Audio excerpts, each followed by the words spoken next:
Addicted to sanctions, Iran will not bow to U.S. pressure. Foreign minister faced with unilateral U.S. sanctions, Iran will not bow to pressure and will solve all problems, turning pressures into an increase in national production and non-oil exports.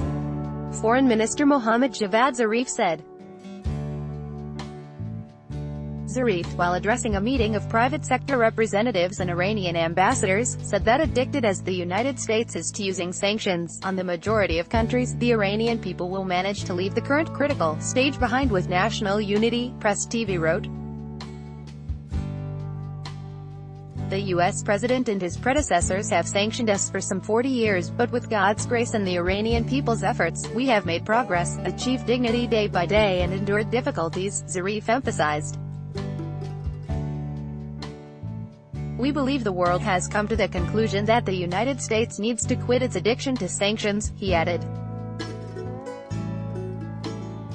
On May 8, President Donald Trump said the U.S. was walking away from the 2015 nuclear agreement with Tehran and promised to impose the highest level of sanctions on the country's energy, petrochemical and financial sectors despite objections from Europe as well as Russia and China, the other parties to the deal, known as the Joint Comprehensive Plan of Action, JCPOA. Nevertheless, Europe, Russia and China have decided to explore ways to maintain the JCPOA and their trade ties with Iran.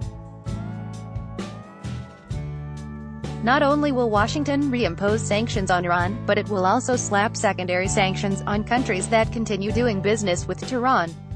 Some of these secondary sanctions are to kick in following a 90-day wind-down period ending in August and the rest in November.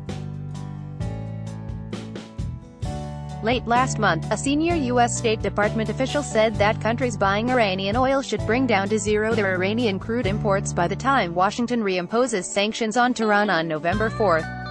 Read more. U.S. senators warn Germany, France, UK against bypassing sanctions on Iran when asked about U.S. threats to stop Iran's oil exports. A senior commander of the Islamic Revolutionary Guards Corps, Brigadier General Yadallah Javani, warned that the Islamic Republic would make credible reciprocal threats.